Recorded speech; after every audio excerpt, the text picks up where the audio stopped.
In the spring of 1219, a Mongol army of roughly 100,000 horsemen crossed the Jaxartes River into the Khwarezmian Empire, one of the wealthiest and most heavily fortified civilizations on Earth. The Shah of Khwarezm commanded 400,000 soldiers. He had walled cities, professional garrisons, and supply lines stretching across modern-day Iran, Afghanistan, and Uzbekistan. Within 18 months, every single one of those cities had fallen. The Shah was a fugitive. His empire was gone. 100,000 men, outnumbered 4-1, dismantled an empire that had stood for generations. And they did it faster than most modern armies could manage, with satellites and supply chains. But here's the part that still puzzles military historians, and it's something that would have impressed anyone who served in any branch.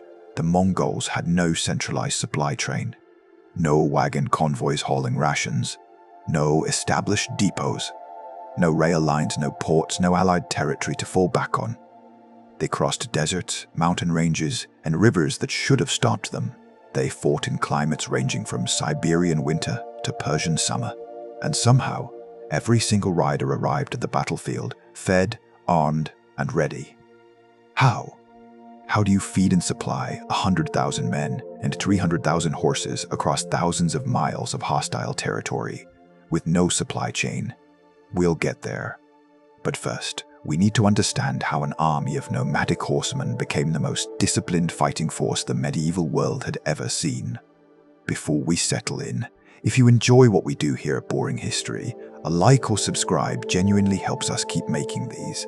And if you've got family stories about military logistics, maybe your father hauled supplies through France in 44, or your mother worked the depot stateside, I'd especially love to hear those down in the comments.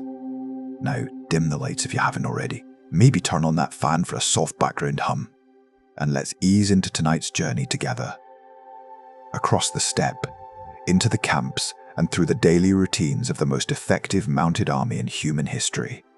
To understand Genghis Khan's army, you have to understand the world it came from. And that world was not what most people imagine. The Mongolian steppe in the 12th century was one of the harshest inhabited environments on Earth. We're talking about a landscape that made the North Dakota Badlands look hospitable. Winter temperatures dropped to 40 below. And that's where Fahrenheit and Celsius agree, because at 40 below, they're the same number. Winds tore across flat, treeless plains with nothing to stop them. Summer brought scorching heat, clouds of biting flies, and a constant threat of drought that could wipe out your entire herd in a single season. The people who lived in this landscape were nomadic pastoralists, herders of horses, sheep, goats, cattle, and camels who moved with the seasons following grass and water. They didn't build cities, they didn't farm, they didn't have granaries or storehouses or standing armies in the way that China, Persia, or the European kingdoms understood them. What they had were skills forged by the most unforgiving environment imaginable. Every child, boy and girl, learned to ride before they could walk steadily. That's not an exaggeration.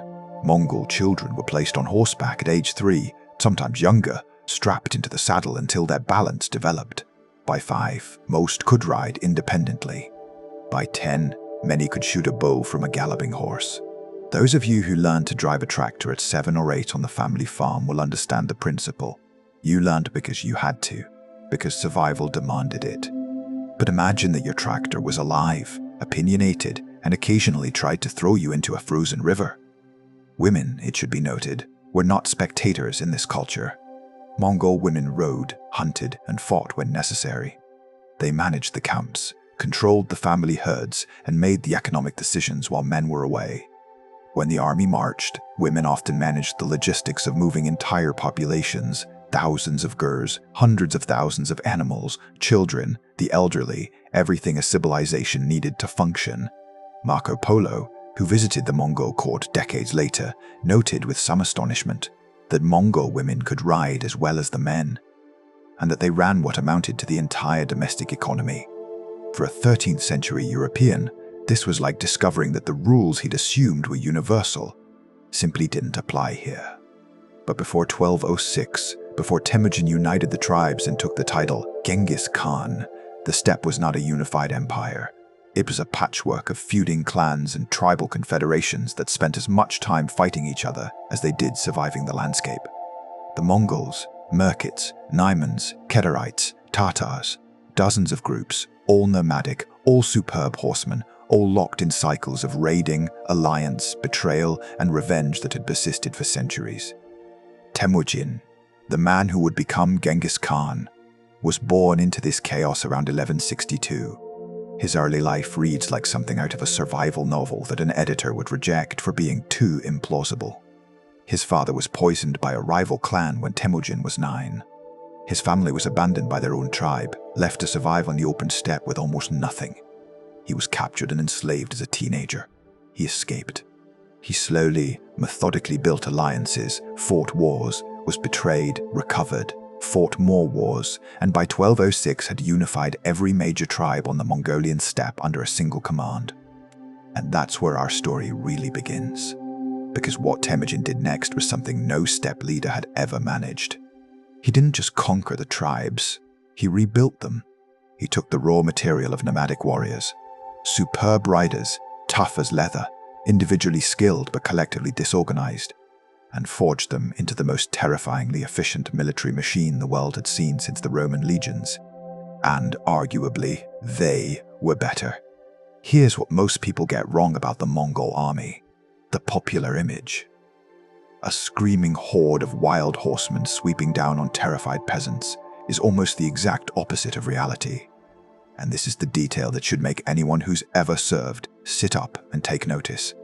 The Mongol army was, by the standards of its era, the most organized, most disciplined, most systematically structured military force in existence.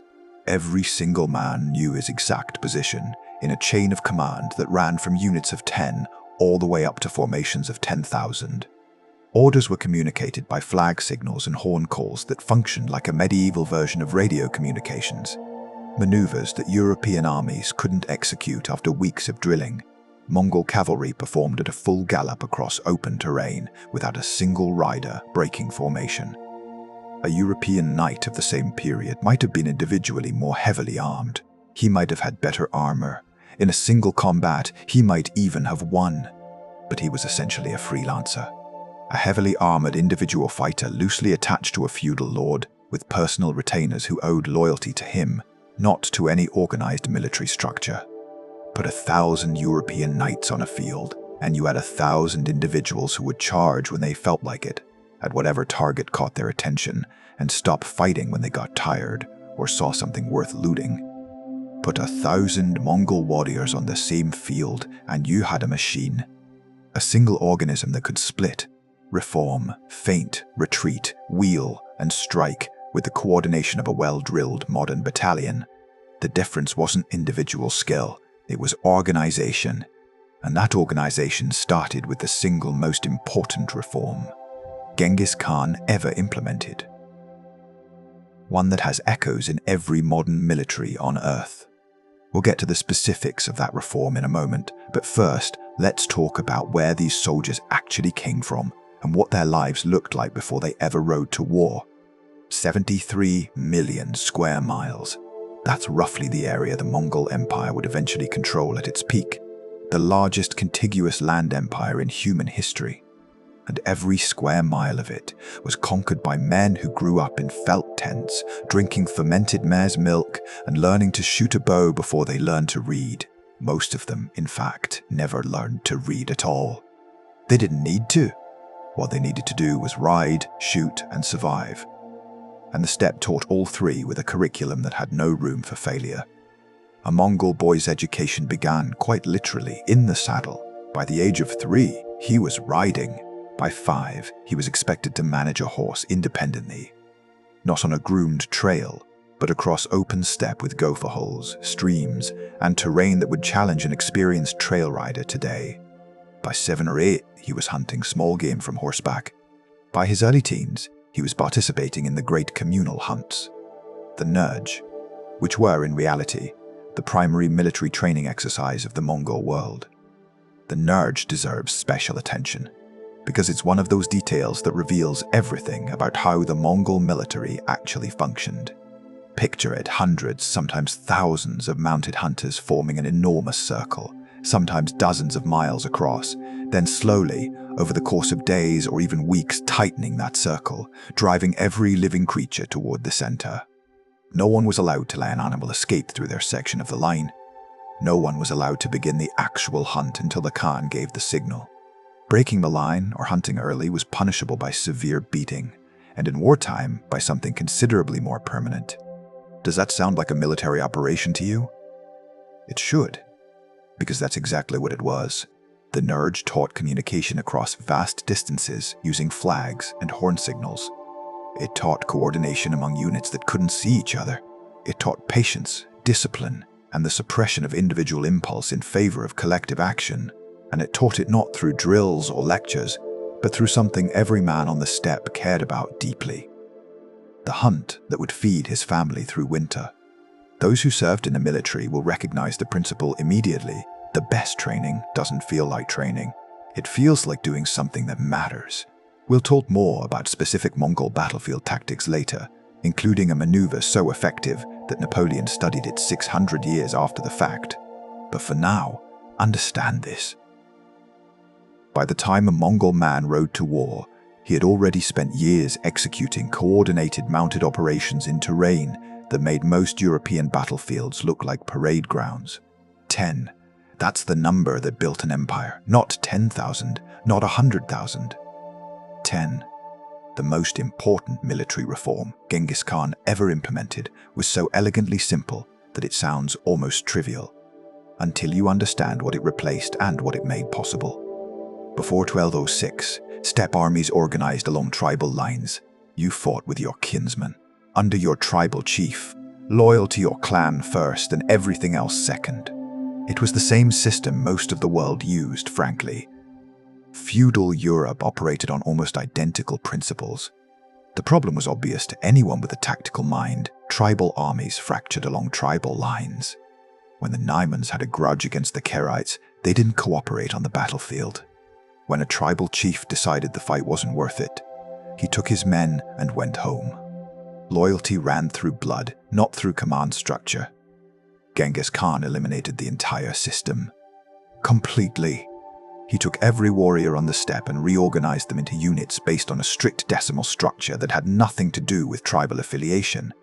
The basic unit was the Arban, 10 men. 10 Arbans formed a Zuun, 100. 100. 10 Zuuns formed a Minghan, 1,000. And 10 Minghans formed a Tumen, 10,000. The entire army was composed of multiples of 10, nested like Russian dolls, each level with its own commander who answered to the level above. The simplicity is deceptive. Consider what this actually meant in practice. Your Arban of 10 men was your family now. More than your family, in some ways. You ate together. You slept in the same section of camp. You trained together, fought together, and were punished together. If one man in your Arban ran from battle, the entire Arban could be executed. If one Arban in a Zuun failed to perform its duty, the entire Zuun faced consequences. Anyone who served in the military will recognize this immediately. It's the same principle behind the modern fireteam: the squad, the platoon, the company, the battalion, the brigade. The numbers are slightly different, but the architecture is identical. Small units that build loyalty through proximity and shared hardship, nested into larger units that build coordination through shared command. The United States Army didn't invent this structure. Neither did the Prussians or the Romans before them. Genghis Khan implemented it in 1206, and every major military that came after borrowed from the same basic idea, whether they knew it or not. The Great Shattering, how Genghis Khan broke the tribes. But here's the part that was truly radical. The detail that separates Genghis Khan from every other conqueror who simply bolted a new flag onto existing tribal structures. He didn't just organize the tribes into decimals. He deliberately mixed them. A Merkit warrior might find himself in an Arban with 2 Naimans, 3 Mongols from the Borjigin clan, a Kererate, and 3 men from minor clans he'd been raiding 6 months earlier. The man sharpening arrowheads beside you at the campfire might be someone whose cattle your uncle stole last spring. This was calculated. Genghis Khan understood something that most leaders of his era did not. Tribal loyalty was the single greatest threat to a unified command structure. As long as warriors identified first with their clan, they would always be potential defectors, potential rebels, potential fracture points. So he shattered those identities and replaced them with something new. Your tribe was now your Arban, your clan was your Zuan, your nation was the Mongol army. He reinforced this with a law that anyone who survived boot camp will appreciate in its ruthless logic. No man could transfer between units. Period. You were assigned to your Arban, and that was your Arban for life. Or until you earned promotion, in which case you moved up within the same chain of command. Desertion from your unit was punishable by something worse than death, which was death for your entire Arban. Your 9 companions would answer for your cowardice. Think about that for a moment. It's not just deterrence. It's the creation of mutual accountability so intense that your Arban mates became the most invested people in the world in your personal courage. And then came the reform that would have been truly shocking to any European or Chinese observer of the time. The one that made this army fundamentally different from every other military force in the medieval world. Genghis Khan promoted on merit. Pure, demonstrated, battlefield merit. In feudal Europe, command was determined by birth. A duke's son led the duke's men, regardless of whether the duke's son was a military genius or couldn't tell a flanking maneuver from a soup spoon. In China, the examination system produced literate administrators, not necessarily competent generals. In the Mongol army, your father's name meant nothing. Your tribe meant nothing. Your social origin meant nothing.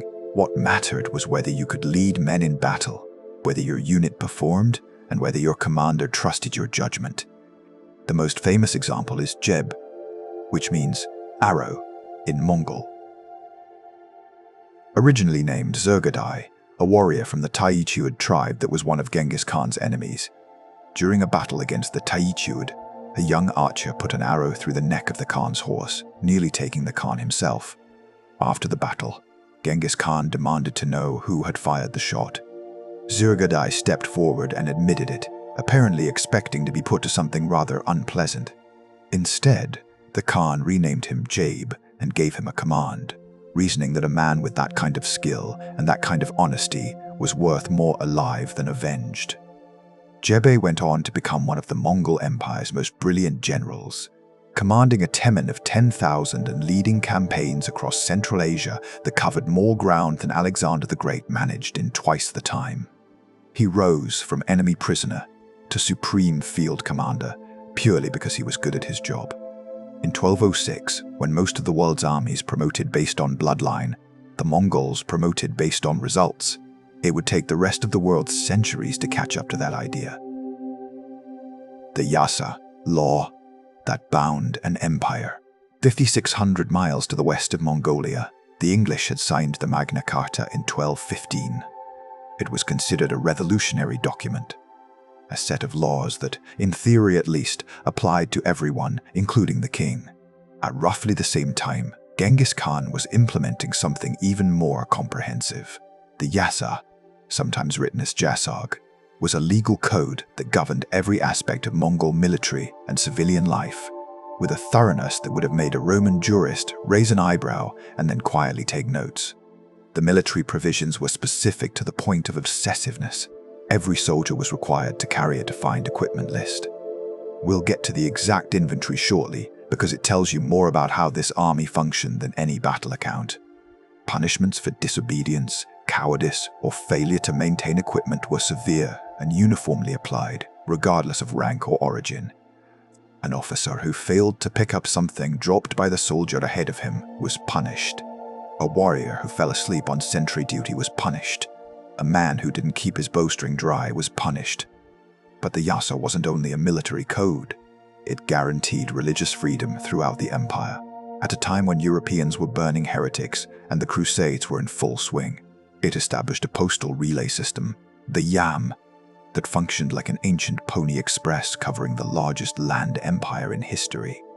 It prohibited the kidnapping of women, established rules for the fair distribution of war spoils, and mandated that all children, specifically all children, were legitimate regardless of their mother's status.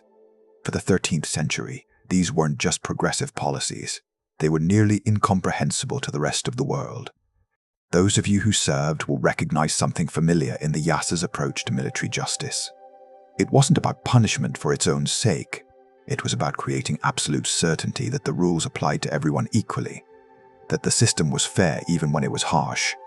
A private who fell asleep on watch and a general who fell asleep on watch faced the same consequences. In an era when European nobles could quite literally get away with murder, the Yasa's impartiality was its most revolutionary feature. Now, we've talked about how the army was structured and how it was governed. But what did a Mongol soldier actually carry into battle? What was the equipment that made 100,000 men into the most effective fighting force on the continent? The answer starts with a weapon so sophisticated that European engineers wouldn't match it for 400 years. The composite bow, the weapon that built an empire. 30 inches. That's roughly how long a typical Mongol composite bow measured when unstrung. Shorter than a man's arm, small enough to wield from horseback, and more powerful than the English longbow that wouldn't terrorize French cavalry for another 150 years. Those of you who appreciate fine craftsmanship, and I know many of you do, will find the engineering remarkable. The Mongol composite bow was built from 3 primary materials laminated together. A core of birch or bamboo provided the structural backbone. On the belly, the side facing the archer when drawn, thin plates of horn, usually from the Siberian ibex, provided resistance to compression. On the back, the side facing the target, layers of animal sinew, typically from deer or cattle, provided resistance to tension. The whole assembly was bonded with glue made from fish bladders, which remained flexible in cold weather. A critical advantage for a weapon that needed to function at 40 below. The construction process took at least a year, sometimes 2. Each material had to be prepared separately. The horn boiled and shaped, the sinew dried and carefully combed into fine strands. The wood seasoned and carved. Assembling the bow required exacting precision. Too much sinew in the bow would be too stiff to draw.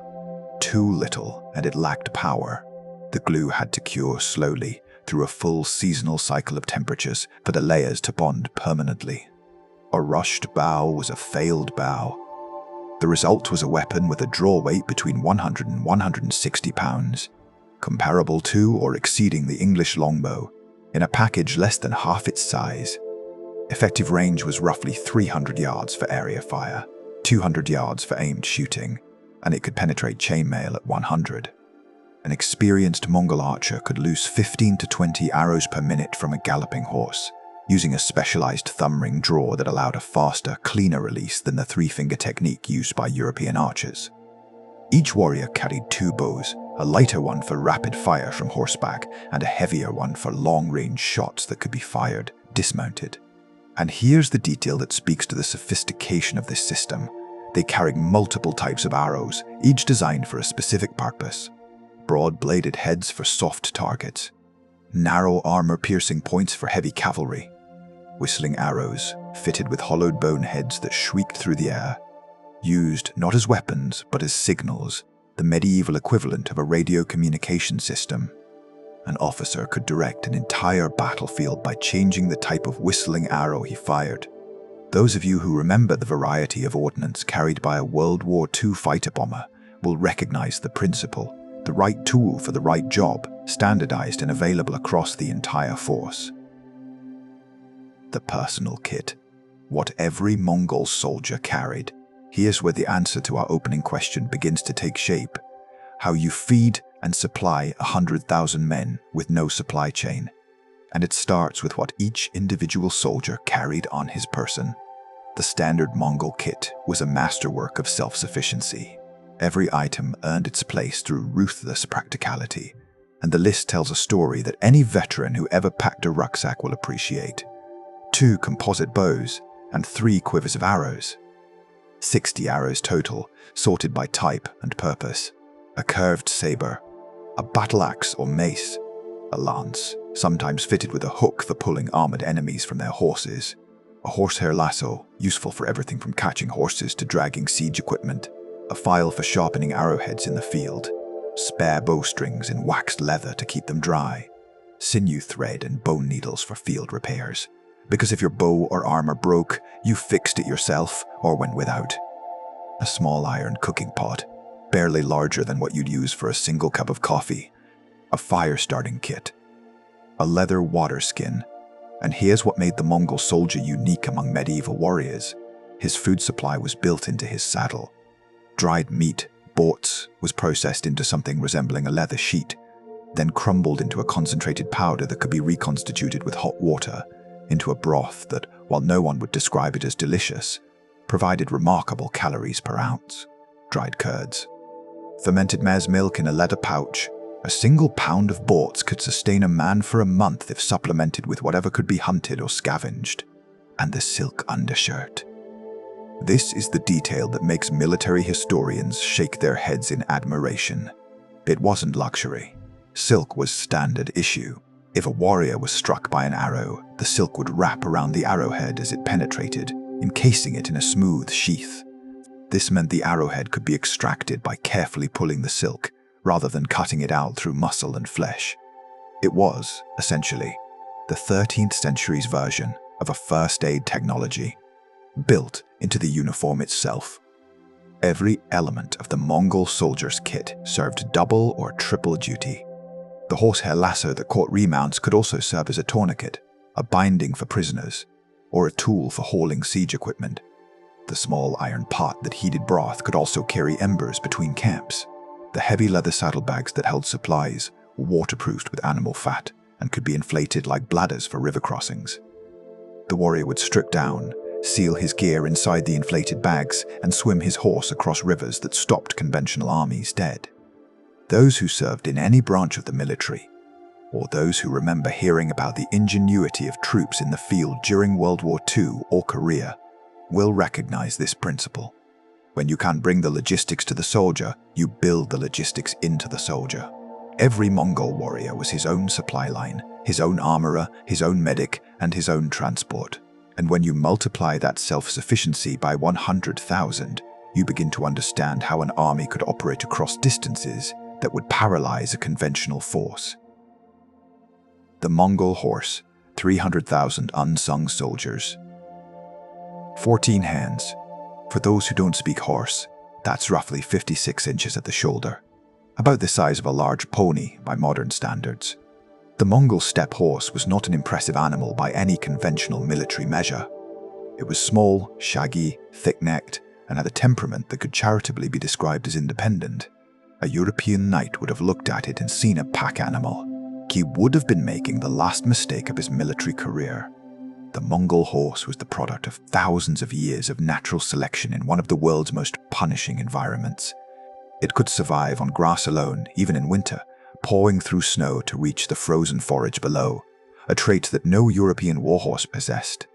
It could travel up to 60 miles in a single day without grain. It could drink brackish water that would make a thoroughbred sick.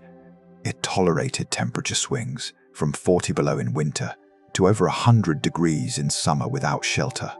And it could carry a fully equipped warrior plus his gear across terrain that would lame a larger, more refined horse within a week. Each warrior rode with a string of 3 to 5 remounts. Let that number settle for a moment. 100,000 warriors with an average of 4 horses each. That's roughly 300,000 to 500,000 animals, and not one of them required carried feed. They ate the ground beneath them. They drank from whatever water sources existed. They were, in effect, self-fueling transport vehicles that could also be eaten in an emergency. Mongol warriors routinely drank small amounts of their horse's blood by nicking a vein, mixing it with milk from their mares, creating a portable, high-calorie liquid that horrified every culture they encountered and kept their riders operational when conventional rations failed. The remount system also solved a problem that plagued every other mounted force in history: exhaustion.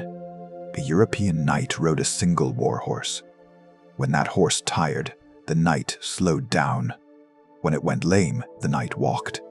A Mongol warrior simply switched horses, rotating between his strings so that no single animal was ridden for more than a few hours before getting a rest. This meant that a Mongol column could cover 70 or 80 miles in a day. an extraordinary rate that European armies couldn't match until the development of railroads 600 years later. 60 miles a day was the standard pace. On urgent courier missions, riders on the Yam relay system reportedly covered 200 miles in 24 hours, switching horses at relay stations, a speed that wasn't exceeded until the invention of the automobile.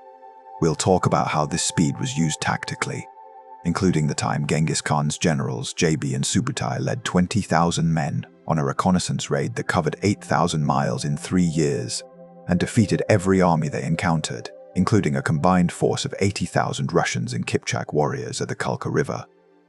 But that's for later. For now, understand this. The Mongol horse was not just transportation. It was the logistics system itself. It was food, drink, shelter material, bowstring, and transport all wrapped in a shaggy, stubborn, remarkable animal that asked nothing of its rider except grass beneath its hooves and the freedom to find it. Mongol armor. Lighter, smarter, deadlier. So what protected these warriors when arrows and sabers came their way? Not what you might expect. The popular image of the Mongol fighter, bare-chested, relying on speed and aggression alone, is almost entirely wrong. The Mongol army was, by the standards of its era, thoughtfully and effectively armored. But their approach to protection reflected the same philosophy that governed everything else. Weight was the enemy. Mobility was life. The standard Mongol body armor was lamella, hundreds of small leather plates, each about the size of a playing card, hardened through boiling and lacquering, then laced together with rawhide in overlapping rows. The result was a flexible, relatively lightweight shell that could deflect a glancing sword blow and slow an arrow enough to reduce a fatal wound to a survivable one. It wasn't plate armor. It wasn't supposed to be. A European knight in full plate was a walking fortress, nearly impervious to arrows, terrifically protected in close combat, and essentially immobile once he fell off his horse. A Mongol warrior in leather lamella could twist in the saddle, draw a bow to full extension, ride at a gallop for hours, and if he fell, get up and keep fighting. The trade-off was deliberate and calculated. A Mongol commander would rather have 10 fast, mobile archers who could evade a charge than 3 heavily armored knights who could absorb one. The mathematics of mounted warfare favored speed over protection every time, at least the way the Mongols fought. That said, the Mongols weren't fools about close combat. Elite units, particularly the Khan's personal guard, the Keshig, wore heavier iron lamella armor, and heavy cavalry formations designated for shock charges were equipped with iron plate armor for both rider and horse. But even the heaviest Mongol armor weighed roughly 30 to 40 pounds, compared to 60 or 70 for a European knight's full kit. When your tactical doctrine depends on riding 60 miles a day and fighting at the end of it, every pound matters. Those who've humped a full pack on a forced march don't need that explained. A day on campaign. What 16 hours in the saddle looked like. So what did a typical day look like for a Mongol warrior on campaign? Not the glamorous thunder of cavalry charges. That was perhaps 1% of his time. The other 99% was something that every veteran of every era would recognize instantly. The grinding, monotonous, physically exhausting routine of moving an army across distance. The day started before dawn, always before dawn. A horn call from the night sentries, and within minutes, every man in camp was moving. There was no lingering, no hitting the snooze button, as it were. The Arban woke together, ate together, packed together. The morning meal was brief and functional. Cold, leftover dried curd, maybe a handful of borts mixed into water that was barely warm, a swig of arag. Those of you who remember C rations or K rations will recognize the philosophy: calories, not cuisine. Within an hour of waking, the entire camp was on the move. And when I say entire camp, I mean everything. The gears were disassembled, or, for larger command gears, loaded whole onto ox carts. The horse strings organized, the equipment checked and packed. A Mongol army could break camp and have 10,000 men mounted and moving before the sun cleared the horizon. By comparison, a European feudal army of similar size needed most of the morning just to sort out who was supposed to be where. The march itself was conducted in multiple parallel columns, typically separated by several miles. each with its own screen of scouts riding ahead into the flanks. This wasn't just for speed, it was strategic. Multiple columns meant the army could forage a wider area, reducing the strain on any single strip of grassland. It meant they could converge rapidly on a target from different directions, and it meant that an enemy scout who spotted one column had no idea how many others were out there or where they were coming from.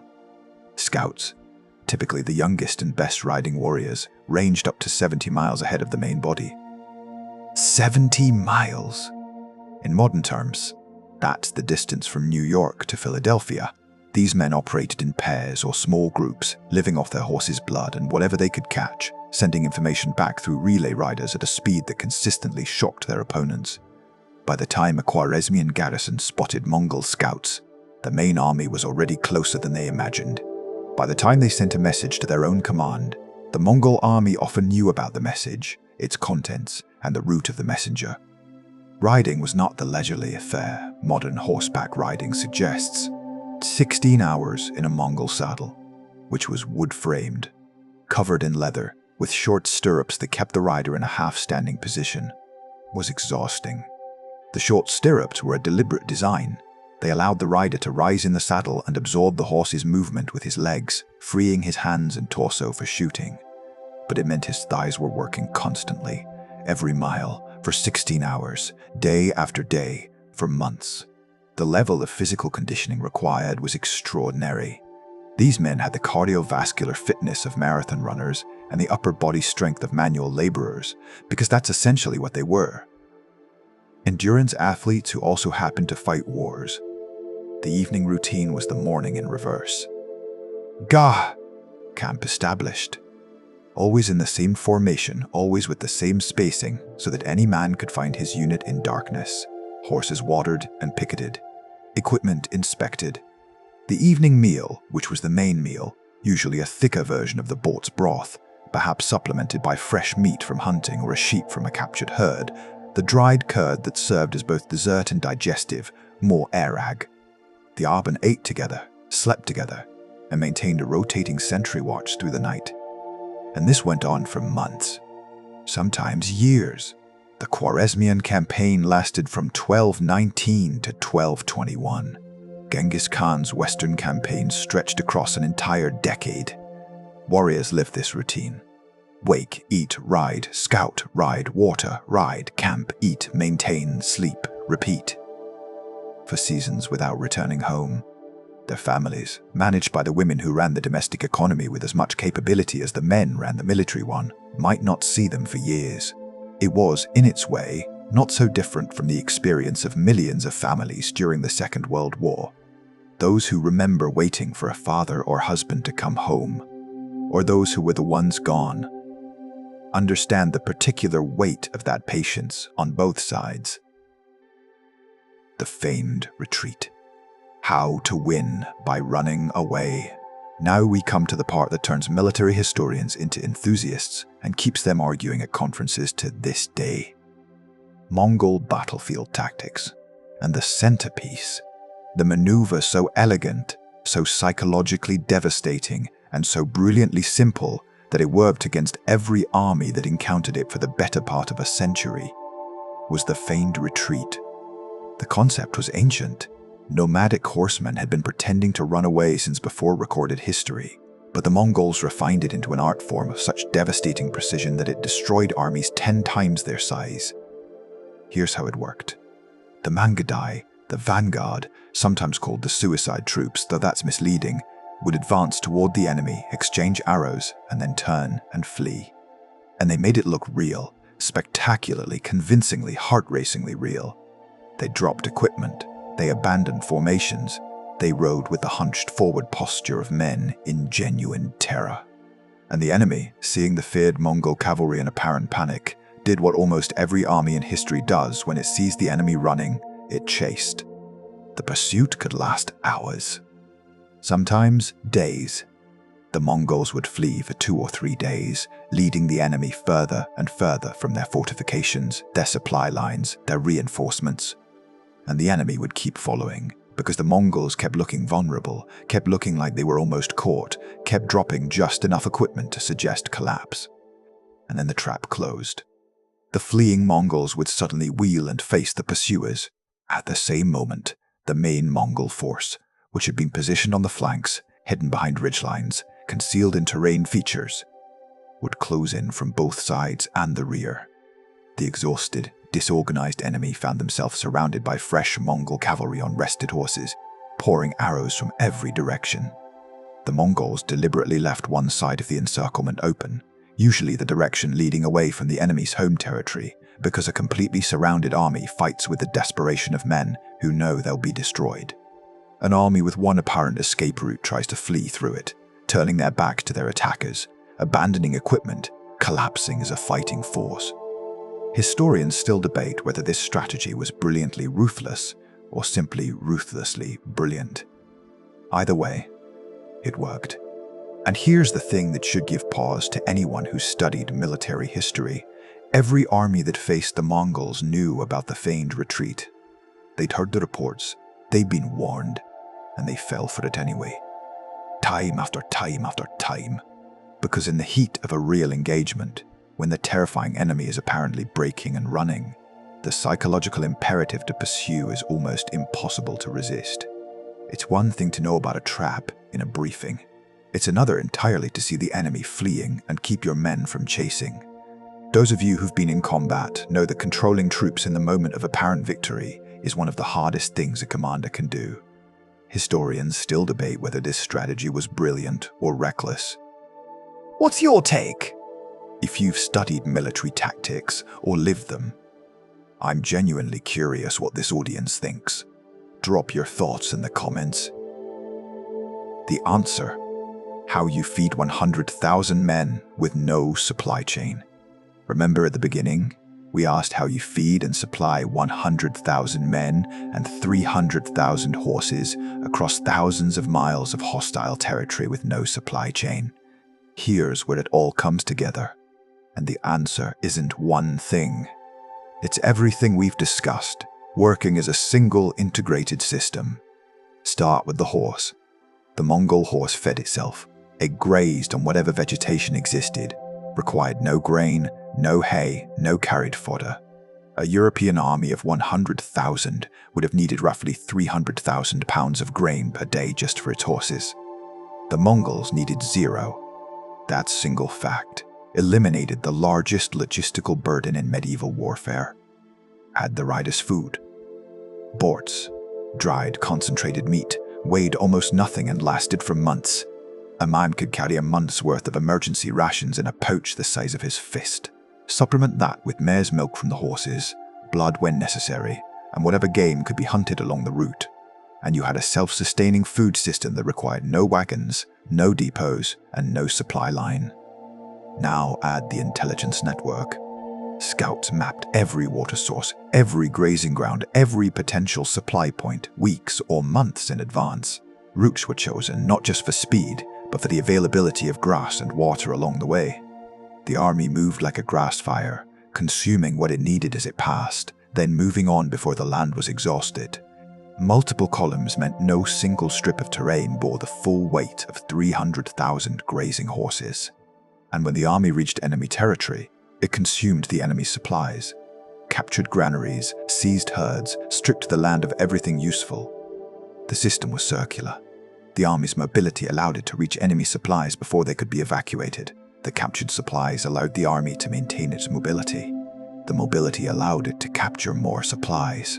It was, in the language of modern logistics, a self-reinforcing supply chain that grew stronger the further it advanced. The exact opposite of a conventional army, which grows weaker as its supply lines stretch. And underneath it all was the discipline we talked about. The urban system that ensured every man maintained his own equipment, carried his own rations, managed his own horses, and required nothing from a central depot that didn't exist. 100,000 individual self-sustaining units, each requiring only grass and water, organized into a force that could project power across distances that wouldn't be matched until the age of railroads and telegraphs. That's how you conquer half the world with no supply chain. You build the supply chain into the army itself. You make every man his own quartermaster, every horse its own fuel depot, and every conquered city your next supply base. It's not one innovation, it's a system. Beautiful in its simplicity, terrifying in its effectiveness, and 600 years ahead of anything the rest of the world managed. Communication on the battlefield, speaking without words, the feigned retreat, and Mongol tactics in general required something that most medieval armies simply didn't possess: real-time battlefield communication. Directing 10,000 men in a coordinated fake retreat, timing the flanking force's emergence, springing the trap at exactly the right moment. This was the equivalent of a modern combined arms operation, executed without radios, without GPS, without any electronic communication whatsoever. The Mongols used a layered system. At the highest level, smoke signals and large flags visible for miles conveyed broad strategic orders: advance, retreat, shift left, shift right, attack now. At the operational level, smaller flags and mounted relay riders carried more specific instructions between units. At the tactical level, the Arbin and Zuan, commands were transmitted by voice, by horn calls, and by the whistling arrows we discussed earlier. The whistling arrow deserves particular attention here. Different head shapes produce different pitches and patterns of sound. A screaming whistle might mean advance. A lower warbling tone might mean reform on the commander's position. A specific sequence of 2 or 3 arrows might signal the beginning of a feigned retreat. An officer could direct units he couldn't even see simply by the sound his arrows made overhead. For those who served in an era when radio communication was standard, imagine doing the same job with nothing but sound, flags, and smoke, and doing it reliably, consistently, in the chaos of combat, across a force of tens of thousands. The Mongols also routinely conducted night operations, something that most medieval armies considered impossible and refused to attempt. Units moved into position in darkness, navigating by stars and by small hooded lanterns visible only from behind, horse hooves wrapped in felt to muffle sound.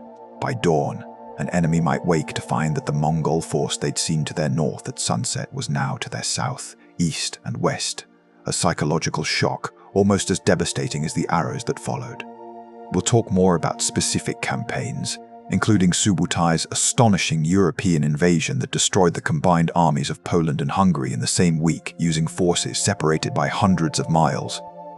But first, let's look at an aspect of the Mongol war machine that most histories overlook: siege warfare, when nomads learned to break walls. Here's something that surprises nearly everyone who studies the Mongols for the first time. Nomads who had never seen a walled city in their lives became the most effective siege engineers in the medieval world. And they did it through what was perhaps Genghis Khan's most underappreciated strategic innovation: the systematic acquisition of human capital. When the Mongols conquered the Jurchen Jin dynasty in northern China, itself a conquest that took over 2 decades, they didn't just seize territory. They systematically identified and recruited every engineer, craftsman, doctor, and technical specialist they could find. Chinese siege engineers who had spent their careers building and breaking fortifications were offered a choice: serve the Mongol army and be treated well, or decline and face considerably less pleasant alternatives.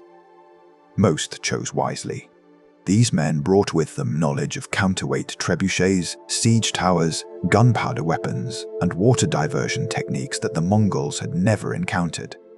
By the time the Mongols invaded Khwarezm in 1219, their siege capability included Chinese counterweight trebuchets that could hurl 300-pound stones over 200 yards. They had Persian naphtha specialists who could create incendiary projectiles. They had engineers from a dozen conquered peoples who collectively represented the most advanced military engineering knowledge on the planet, all directed by Mongol officers who might not have understood the physics but understood results. The irony, and it's a dark one, is that the Mongols conquered their way to sophistication. Each civilization they defeated made them stronger, not through plunder but through people. Chinese engineers taught them to break walls.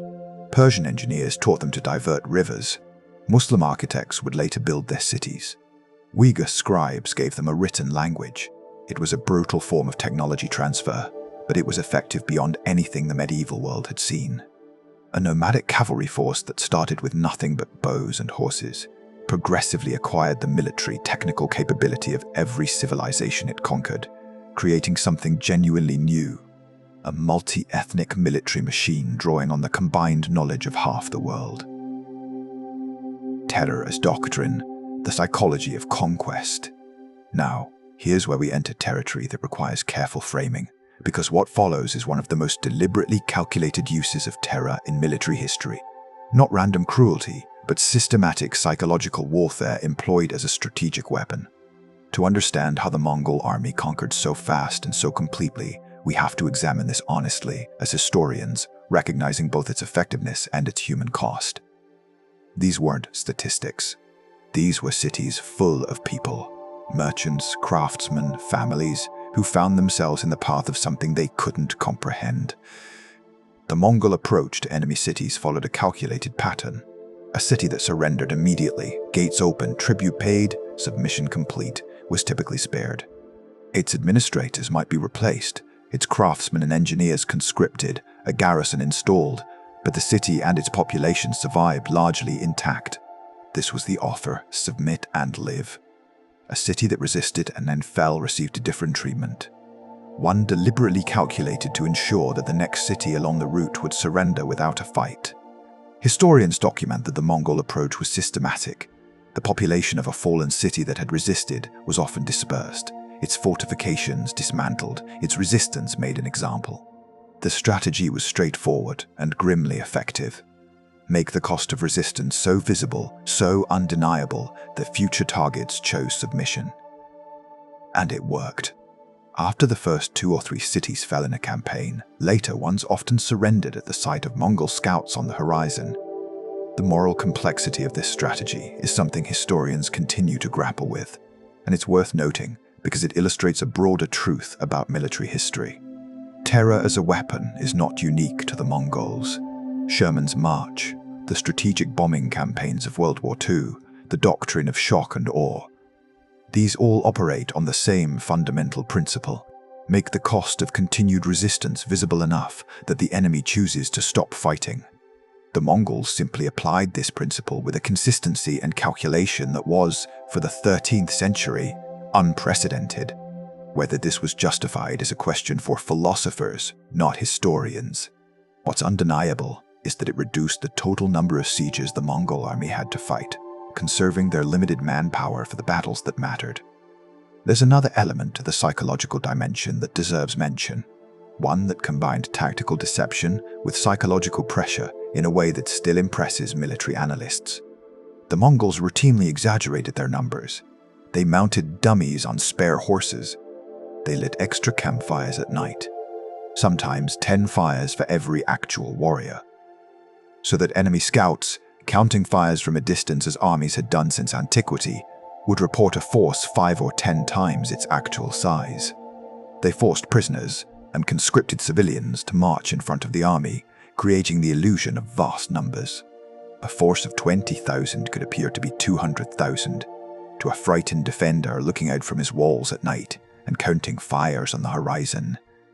For those who remember the elaborate deception operations of World War II, the phantom armies, the inflatable tanks of Operation Fortitude, the dummy airfields that fooled German reconnaissance, the principle is identical. Make the enemy believe you're stronger than you are, and his own imagination does half your work for you. The Mongols didn't have inflatable tanks, but they had spare horses, straw dummies, and a sophisticated understanding that warfare is at least as much about what your enemy thinks you are as what you actually are. The European invasion, Subutai's masterpiece. In the winter of 1240 to 1241, the Mongol general Subutai, by this point in his 60s, considered by many historians to be the greatest military commander who ever lived, and a man you'll notice we haven't discussed nearly enough yet, orchestrated what may be the single most ambitious military operation in medieval history. He simultaneously invaded Poland and Hungary with separate army groups, coordinated across hundreds of miles of mountain terrain, timed to within days of each other. Let that settle for a moment. 2 separate armies, each numbering roughly 20 to 30,000, advancing through mountain passes in different countries against different defending forces, with no radio, no telegraph, no satellite communication. And they timed their battles to occur within 2 days of each other. The northern force under Baidar and Kardan defeated a combined Polish-German army at the Battle of Legnica on April 9th. The southern force under Subutai himself destroyed the Hungarian army at the Battle of Mohi on April 11th, 2 days apart, separated by the Carpathian Mountains. In 1241, at Legnica, the European knights did exactly what knights always did. They charged. The Mongol vanguard retreated. The knights pursued. And when the European force had strung itself out across the plain, exhausted from charging in full armor through spring mud, the Mongol flanking forces emerged and systematically destroyed them. Duke Henry II of Silesia was among the fallen. The cream of Polish and German knighthood was shattered in a single afternoon by a force using tactics that were, by that point, 70 years old and still unbeatable. 2 days later, and 300 miles south, Subutai demonstrated why historians place him alongside Alexander, Hannibal, and Napoleon. At the Battle of Mohi, the Hungarian army had fortified itself behind a laager of wagons and carts along the Sajo River, a strong defensive position that most conventional attackers would have assaulted frontally. Subutai didn't assault it frontally. He sent a diversionary force to attack the bridge crossing at dawn, drawing the Hungarian defenders' attention forward. Meanwhile, he personally led 30,000 men on a night march to a secondary crossing point miles downstream, forded the river in darkness, and struck the Hungarian camp from behind at dawn. And here, Subutai applied a refinement that marks him as something more than merely brilliant. He left a gap in the encirclement, a visible escape route leading west, away from the river, into the open plain. Just as we discussed earlier, the trapped Hungarian army, rather than fighting to the last man inside their burning camp, saw the opening and took it. They fled through the gap, abandoning their formation, their equipment, their wounded.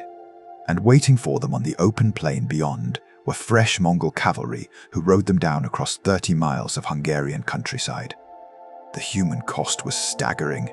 Historians document that the Hungarian kingdom lost approximately 1/4 of its population in the Mongol invasion of 1241 to 1242.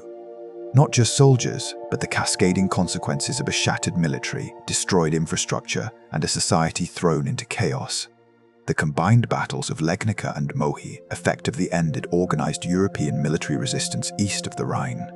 For a terrifying few months, there was nothing between the Mongol army and Paris, Rome, and London except flat terrain and fragmented feudal armies that had just watched their best forces annihilated. And then they stopped. In the spring of 1242, the Mongol army withdrew from Europe and returned east. The reason? Genghis Khan, Genghis Khan's successor, had passed away in December 1241, and Mongol law required all princes and senior commanders to return to Mongolia for the Subutai that would elect the next great Khan. An empire that stretched from Korea to Hungary paused its conquest for a constitutional process. Whether Subutai would have continued to the Atlantic had Ogadai lived is one of the great what-ifs of history. Most military historians who study the question conclude that nothing in Western Europe could have stopped him. The intelligence network, knowing everything before the first arrow, flew. The Mongol army didn't just show up and start fighting. By the time the first Mongol scout appeared on a target kingdom's horizon, the Mongol command typically knew more about that kingdom than its own administrators did. And the mechanism for this was a spy network so extensive and so sophisticated that it has no real parallel in medieval history. The system worked on multiple levels. Merchants who traveled the Silk Road, many of them genuinely independent traders, but some working for the Mongol intelligence apparatus, brought back detailed information about roads, fortifications, water sources, political alliances, internal conflicts, and military capabilities of kingdoms the Mongols hadn't yet contacted. Defectors and prisoners were systematically interrogated, not through crude methods, but through careful, patient questioning by trained intelligence officers who understood that a cooperative source was infinitely more valuable than a broken one. Before Subutai invaded Hungary, his intelligence apparatus had compiled detailed information on Hungarian road networks, bridge weight capacities, seasonal flooding patterns of major rivers, the political rivalries between Hungarian nobles, the military capabilities of each regional lord, and the likely response time of each garrison to a threat. He knew more about Hungary's internal politics than most Hungarian nobles did. The invasion plan was not an improvisation. It was the product of years of patient intelligence work, the kind of methodical preparation that would have been recognizable to anyone who worked in military intelligence during the Cold War. Those of you who remember the painstaking intelligence work that preceded major operations, whether that was aerial reconnaissance before D-Day or the signals intelligence work that helped track U-boat wolf packs, will recognize what the Mongols built. It was the same thing, built with human networks instead of electronic ones, and it was remarkably effective. Between battles, what Mongol soldiers did when they weren't fighting, war was not constant. Campaigns were seasonal, typically spring through autumn, when the grass was growing and horses could sustain themselves on the march. Winter was for recovery, maintenance, training, and the domestic life that soldiers in every era crave after months in the field. And what Mongol soldiers did during those winter months tells you as much about them as any battle account. Training never stopped. Even in winter quarters, warriors practiced archery daily, not because they were ordered to, though they were, but because archery was both livelihood and sport. Competitions were constant and enthusiastically wagered upon. Wrestling, Borkim Barialdan, was the national sport then as it is now, and military camps hosted tournaments that could last for days, with unit pride and substantial wagers riding on the outcomes. Horse racing was another consuming passion. The Mongols bred their horses as carefully as any Kentucky thoroughbred stable, and races, sometimes over distances of 20 miles or more across open steppe, were events that brought entire communities together. Children as young as 5 served as jockeys, their lightweight giving their horses an advantage over adult riders. These weren't leisure activities grafted onto military life. They were military life. Wrestling built the grappling strength needed for close combat. Archery competitions maintained the eye and the arm. Horse racing improved horsemanship and bred faster, stronger animals. Every pastime served double duty as training, and every warrior knew it. And in the evenings, the warriors gathered for the oldest form of entertainment in human history: stories. An oral culture that didn't write its history relied on storytellers to preserve its past, and the evenings in a Mongol camp would have been rich with it. Tales of Genghis Khan's rise, accounts of battles fought and won, the genealogies of horse lines that stretched back generations, the morinkur, the horsehead fiddle, the national instrument of Mongolia to this day, would have filled the gur with music that was equal parts mournful and triumphant. The sound of wind across the steppe made into melody.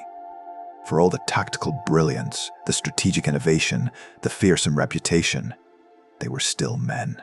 They missed their families during long campaigns. They told jokes around campfires.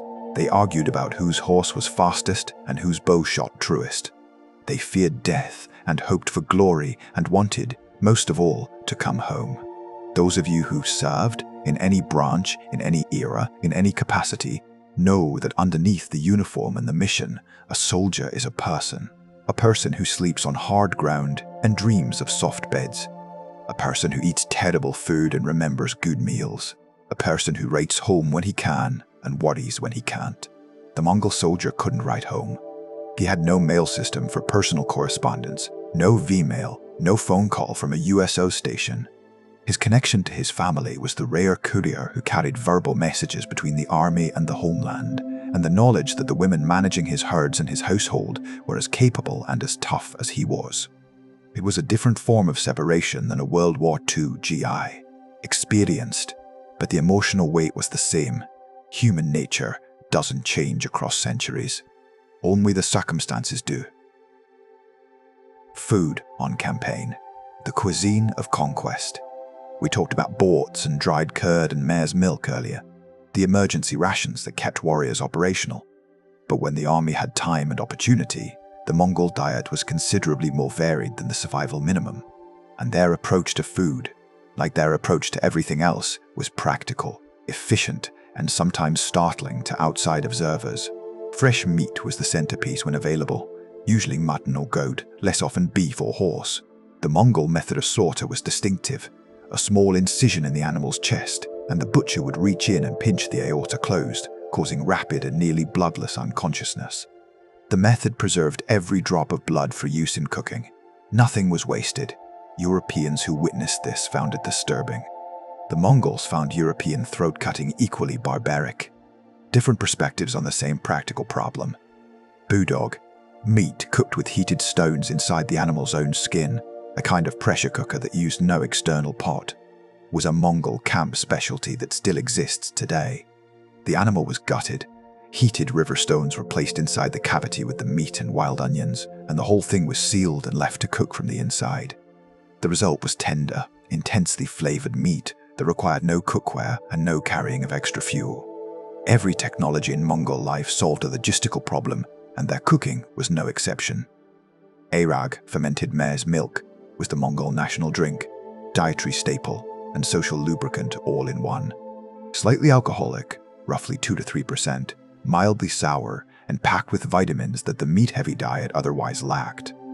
It was consumed in quantities that startled foreign visitors. William of Rubruck, a Flemish Franciscan friar who visited the Mongol court in the 1250s, described the Mongols drinking arag in enormous quantities, and noted that the fermentation process was managed exclusively by women who controlled the production of the empire's most essential commodity. Those who remember homebrewed beer during Prohibition, or their parents' stories about it, will recognize the principle of a culture making its essential beverages regardless of circumstances. Arag was non-negotiable. It was hydration, nutrition, morale, and cultural identity in a leather bag. Women in the Mongol war machine, the other half of the army. We touched on this earlier, but it deserves its own section, because the role of women in the Mongol military system is one of the most consistently undertold stories in all of military history. When the Mongol army marched, when 100,000 men rode out on campaigns that lasted months or years, someone had to manage everything they left behind. The herds, the children, the camps, the trade networks, the inter-clan disputes, the production of every material, good the army needed, felt, leather, rope, dried food, arag, clothing, replacement equipment. That someone was the women, and they ran it all. These weren't passive roles. Mongol women held property in their own names. They could divorce. They could refuse marriage offers. They managed herds numbering in the thousands and made trading decisions involving substantial wealth. Several women rose to political power within the empire. Toregennek Hatun effectively ruled the entire Mongol Empire as regent from 1241 to 1246 after Ögedei Khan's passing, and her authority was recognized across a domain stretching from Korea to Eastern Europe. And when enemies threatened the home camps, as they sometimes did, Mongol women fought. Not symbolically, not as a last resort.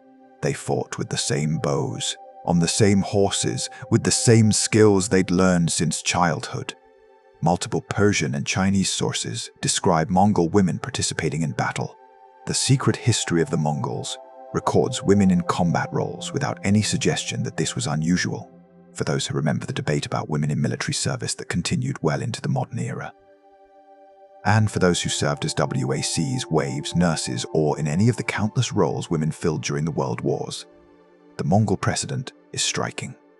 800 years ago, on the steppes of Central Asia, the question of whether women could serve in military roles had already been answered. The answer was yes. Obviously yes.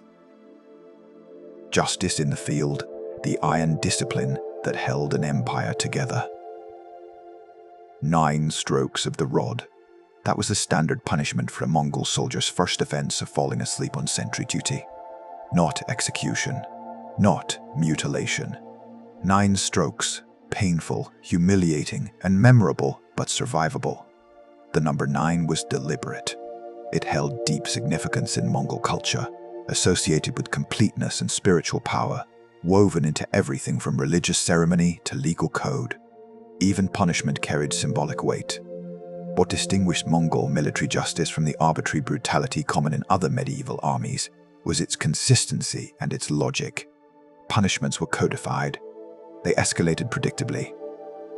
A first offense earned 1 penalty. A second earned more. A third was typically fatal. And this is the critical distinction. The same code applied to every man in the army, from the lowest herder conscript to the sons of Genghis Khan himself. The distribution of war spoils was codified down to precise percentages, a portion to the great Khan, a portion to the commanding general, shares cascading down through each command level, with every warrior receiving a documented allotment based on his unit's performance and his own contribution. Unauthorized looting, taking spoils before the official distribution, was punishable by death regardless of rank. This wasn't just about fairness, though fairness was certainly part of it. It was about maintaining unit cohesion under the most tempting circumstances imaginable. A city full of gold that you've just risked your life to take, and you aren't allowed to touch a coin of it until the accountants have done their work. The discipline required is extraordinary.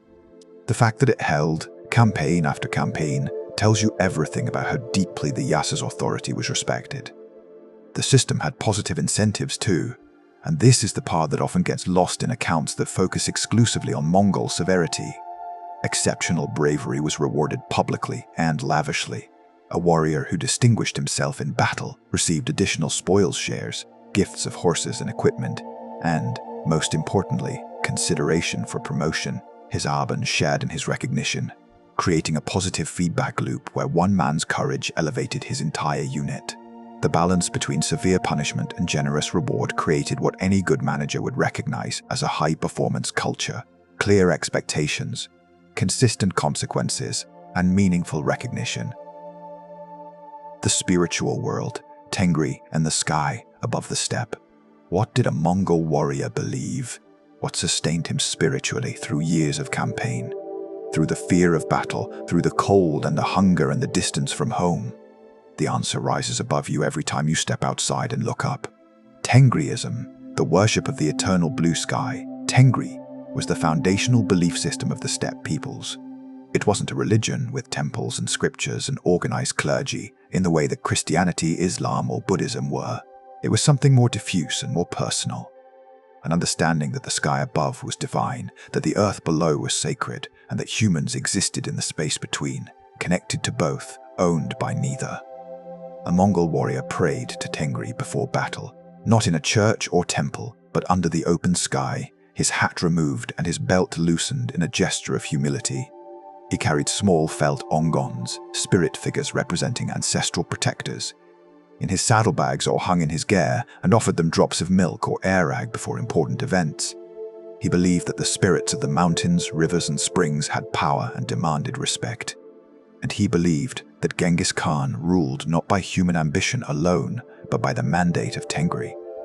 That the great Khan's authority was divinely sanctioned, and that the mission of the Mongol army was, in a sense, sacred. But here's what made the Mongol approach to religion genuinely extraordinary for its time. And this is a detail that should resonate with anyone who lived through the religious tensions of the 20th century. The Yasa guaranteed religious freedom. Complete religious freedom. Christians, Muslims, Buddhists, Jews, Taoists, and traditional Tengrist practitioners all worshipped freely throughout the empire. Clergy of all faiths were exempt from taxation and military service. The Mongol court hosted religious debates between representatives of different faiths as intellectual entertainment. Imagine a 13th century panel discussion between a Franciscan friar, a Buddhist monk, and an Islamic scholar, moderated by a Mongol prince who followed none of their faiths but was genuinely curious about all of them. This wasn't tolerance born from indifference. It was strategic. Genghis Khan reasoned, correctly as it turned out. That religious persecution created enemies, and religious tolerance created allies. A conquered population whose temples were left standing and whose priests were left unmolested was far less likely to revolt than one whose spiritual life had been violated. It was practical. It was cynical in the best sense. And it produced an empire where an Nestorian Christian from Central Asia could serve alongside a Buddhist from Tibet and a Muslim from Persia, all under the eternal blue sky, all loyal to the same command structure. Health and medicine, staying alive on the steppe, 40%. Some scholars estimate that was the survival rate for Mongol warriors who sustained serious combat wounds. Arrow wounds to the torso, saber cuts to the limbs, blunt force injuries from maces and falling horses. 40% doesn't sound impressive until you compare it to roughly 10 to 15% for European soldiers of the same era, or until you consider that antibiotics wouldn't exist for another 700 years. The Mongols approached medicine the way they approached everything else, pragmatically, absorbing what worked from every culture they encountered and discarding what didn't. Traditional Mongol healing relied heavily on kumis as both antiseptic wash and internal medicine, and modern analysis shows this wasn't unfounded. Fermented mare's milk contains lactic acid and antibacterial compounds that, while no substitute for modern antiseptics, were meaningfully better than the unwashed hands and prayer approach common in medieval Europe. Chinese physicians brought herbal pharmacology, acupuncture, and sophisticated bone-setting techniques. Persian doctors contributed surgical knowledge and wound treatment methods that were more advanced than anything available in Europe at the time. And the Mongols' own tradition included practical field medicine honed by centuries of dealing with the injuries of nomadic life. Falls from horses, broken bones, animal attacks, and the general physical toll of living hard in a merciless landscape. A Mongol warrior who survived childhood had already been treated for more injuries than most medieval Europeans experienced in a lifetime. The silk undershirt that we discussed earlier, the arrow extraction technology built into the uniform, was perhaps the most elegant medical innovation. But there were others. Mongol healers understood that clean water reduced infection, a principle that wouldn't be formalized in European medicine for centuries. They used cauterization to seal wounds when necessary.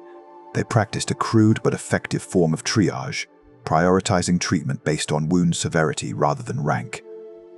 Another principle that wouldn't become standard in European militaries until the Napoleonic era.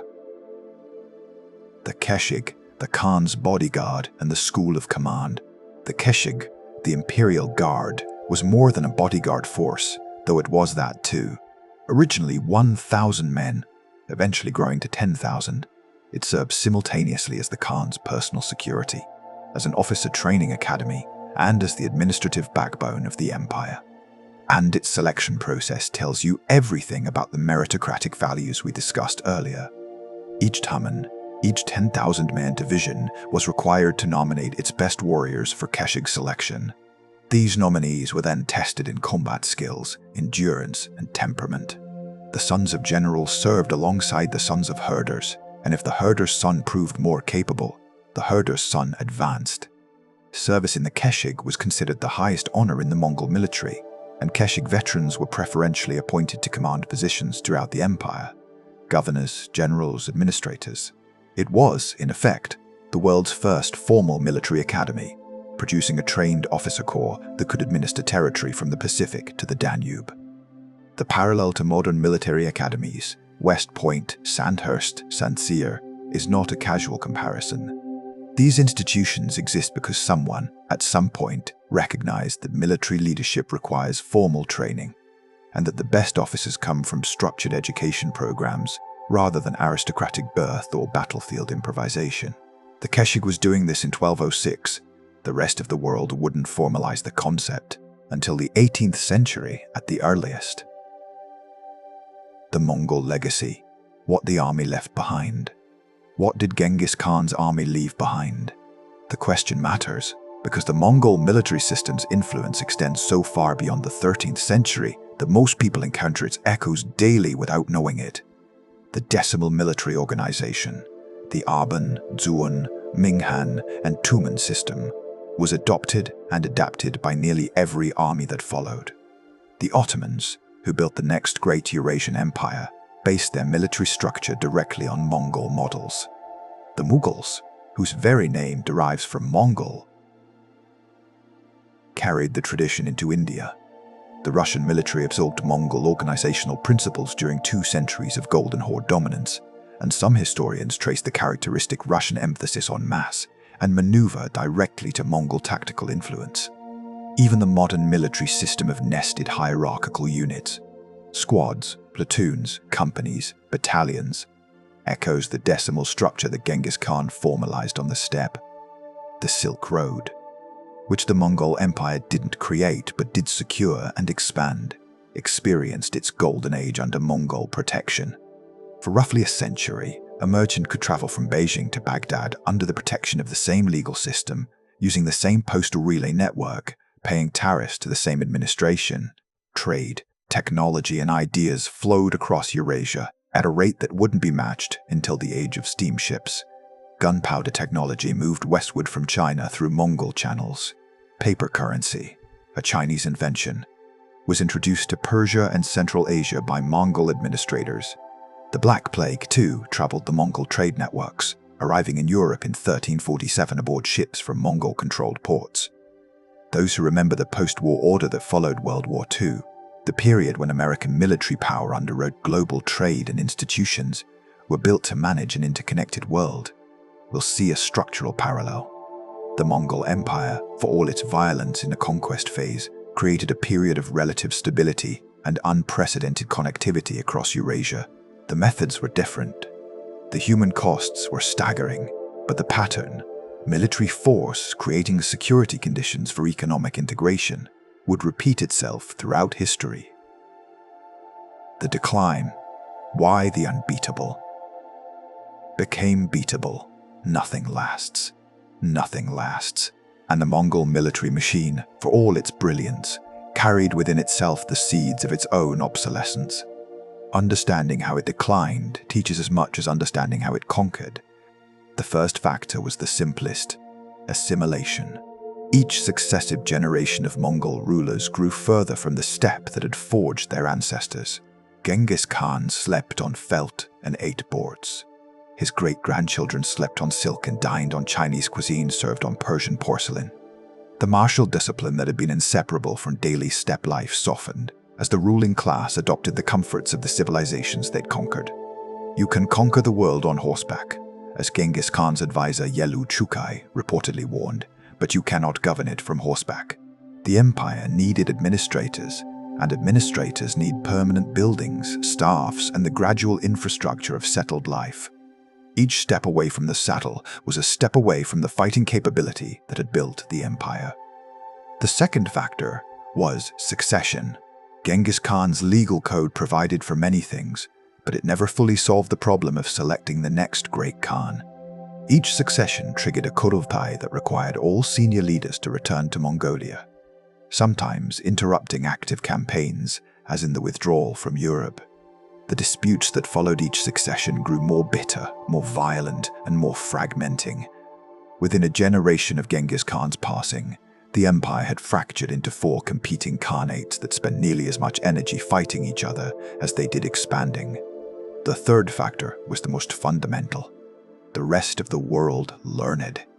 The Mamluks of Egypt developed tactics specifically designed to counter Mongol cavalry at the Battle of Ain Jalut in 1260, the first significant defeat of a Mongol army. They used the Mongols' own feigned retreat against them, with heavy cavalry hidden in the hills and a vanguard deliberately drawing the Mongol pursuit. The irony was bitter. And gunpowder. The technology that the Mongol trade networks had helped spread from China across Eurasia eventually produced weapons that made the mounted archer obsolete. You can't outrun a cannonball on a steppe pony, no matter how well you ride. What the numbers don't tell you. We've talked tonight about numbers. 10-man units. 100,000 warriors, 300,000 horses, 24 million square miles of conquered territory. And those numbers are important. They describe the scale of what Genghis Khan's army accomplished, the mechanical precision of its organization, the geographical reach of its campaigns. But numbers, by themselves, are abstractions. They don't bleed, they don't feel cold, they don't miss their families, or pray to the sky before a battle they might not survive. Behind every decimal in that organizational chart was a person. A man who learned to ride before he could walk. A man who could put an arrow through a target at 200 yards from a galloping horse.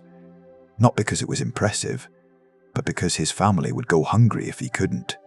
A man who left his wife and children and herds for campaigns that lasted years, trusting that the women running things at home were every bit as capable as he was in the field. And he was right to trust them, because they were. For every warrior who rode to glory, there was a family that waited. For every brilliant tactical maneuver that historians celebrate, There were men who didn't come home from it. The famed retreat at Legnica was a masterpiece of military deception. It was also the last hour of several thousand men on both sides who had woken that morning not knowing it was their last. The destruction of the Khwarezmian Empire was a strategic triumph. It was also the destruction of an entire civilization. Its scholars, its markets, its children playing in streets that would be rubble by nightfall. This is the part that gets lost in the grand strategic narratives and the tactical analyses. History, when we zoom in close enough, is always about people. People who were trying to survive, to provide for their families, to make sense of a world that asked impossible things of them, and who somehow managed it, day after day, campaign after campaign, winter after punishing winter. The larger meaning. What 100,000 horsemen taught the world. There's a temptation when studying the Mongol army to reduce it to either a killing machine or a historical curiosity. To see it either as a horror or a museum piece. It was neither. It was, like all human achievements, complicated. What Genghis Khan's army demonstrated, and what military thinkers from Napoleon to Eisenhower have acknowledged, is that organization, discipline, and adaptability will defeat superior numbers, superior technology, and superior resources almost every time.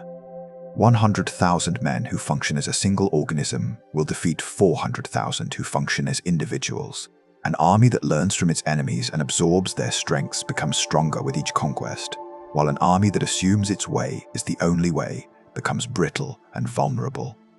These weren't lessons that the medieval world was ready to learn from the Mongols directly. The terror of the conquest obscured the brilliance of the system. European chroniclers wrote about the devastation and missed the organizational genius that made it possible. It took centuries for Western military thinkers to arrive independently at principles the Mongols had mastered. Meritocratic promotion, standardized equipment, integrated logistics, real-time battlefield communication, combined arms tactics, and the systematic use of intelligence.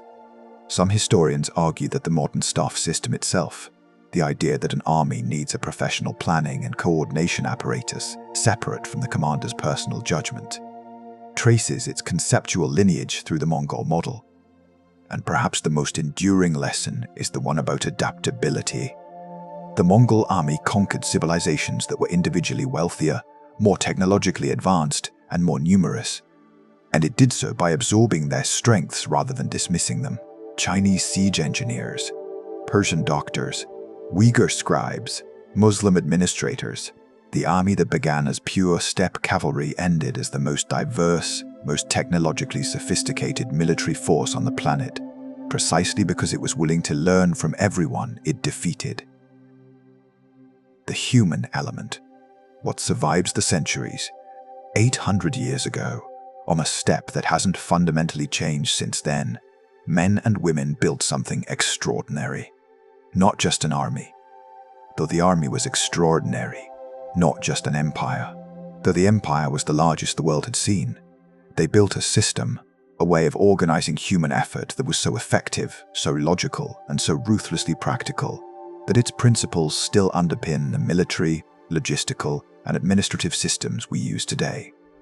And at the heart of that system, underneath the decimal organization and the yasa and the feigned retreats and the composite bows, were people.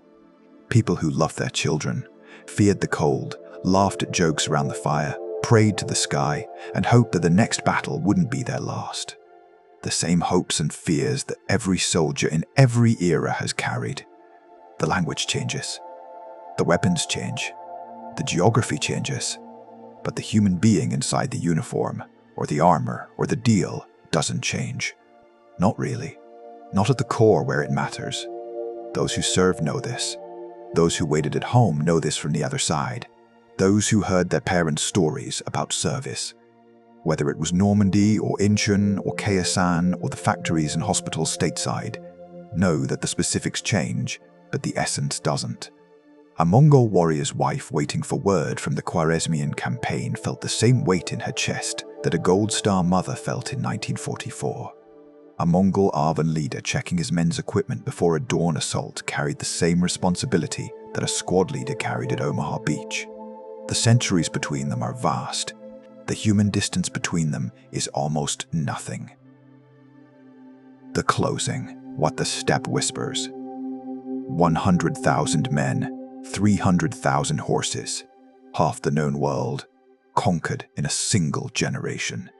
And tonight, 800 years later, the steppe is quiet again. The grass has grown back over the campsites. The rivers have washed the hoofprints from their banks. The cities that fell have been rebuilt or replaced or forgotten. The empire that stretched from the Pacific to the Danube has dissolved into the nations we know today. And on the steppe where it all began, a child still learns to ride before she can walk, and the eternal blue sky still arches overhead, indifferent and magnificent. But the echoes remain, in the way modern armies organize their smallest units, in the postal systems that connect nations, in the trade routes that still follow the paths the Silk Road carved. In the genetic legacy, studies suggest that roughly 1 in 200 men alive today carries Genghis Khan's Y chromosome, a biological echo of an empire that reshaped the human gene pool along with the map. In the Mongolian children who still ride before they walk, who still shoot bows from horseback, who still live in gurs on a steppe that hasn't changed since their ancestors rode out to conquer the world. Their struggles became our foundation. Their innovations, our inheritance. The decimal system that organized 10 men around a campfire eventually organized the modern military that kept the peace your generation fought to win. The meritocratic principle that promoted a captured enemy archer to supreme command eventually became the principle that built the institutions your generation served. The discipline that held an army together through 2-year campaigns across hostile terrain is the same discipline that held your units together through Bastogne and Chosan and Ia Drang. And in the quiet of history, their voices still echo. If we're willing to listen, in the wind across the steppe, in the hoofbeats of horses that still carry children across the same grass, in the blue silk that still flutters on the stone cairns where travelers have paused to pray for 800 years, 100,000 men rode out and changed the world, and the world, slowly, absorbed them. Their ideas, their systems, their genes, until the line between the conquerors and the conquered dissolved into the shared inheritance of everyone who came after. Tonight, as you drift off, remember this. Those warriors beneath the eternal blue sky were not so different from you. They served, they endured, they adapted. They loved the people they came home to and mourned the ones they lost. And the system they built, the one that started with 10 men around a campfire, trusting each other with their lives, is the system that still protects you tonight. If tonight's journey stirred memories of service, of family stories about wartime, of the quiet ways your generation built the world we live in, I'd be honored if you shared them below. Whether you served, worked the home front, nursed, welded, farmed, waited, or simply listened to the stories of those who did. Your perspective is irreplaceable. The comment section is yours, if you're inclined. The past may be silent, but it is never truly gone. Rest well, and I'll see you in the next one.